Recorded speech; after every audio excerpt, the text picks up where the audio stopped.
Kata Syekh Junaid radhiyallahu an, bermula waktu itu apabila faut, mana apabila luput ia, maka tiada diperoleh didapat ia. Pukul 9.30 semalam boleh dapat lagi? Tak dapat dah. Yang ni pun hilang tu, lain. Dia tak ada hostan tu maksudnya. Maka jaga-jaga tu.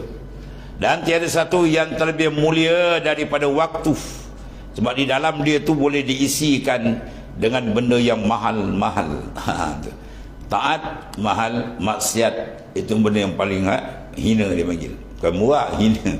Dan tiap-tiap satu juzuk daripada satu juzuk yang hasil baginya daripada umurnya tiada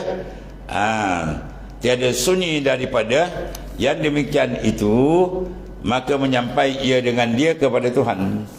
Makna satu juzuk dia tak sunyi daripada makna perkara yang baik tadi, menyebabkan dia sampai kepada Tuhan yang maha besar, yang tiada fana, mana zat Tuhan yang kekal selama.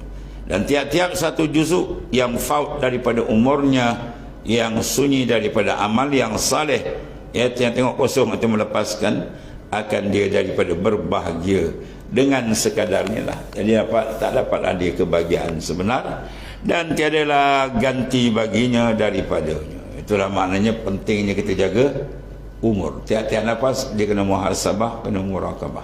Paling kurang pun sejam, kata Imam Tariqah Naqsyabandiyah. Itulah Syekh Muhammad Bahauddin radhiyallahu anhu.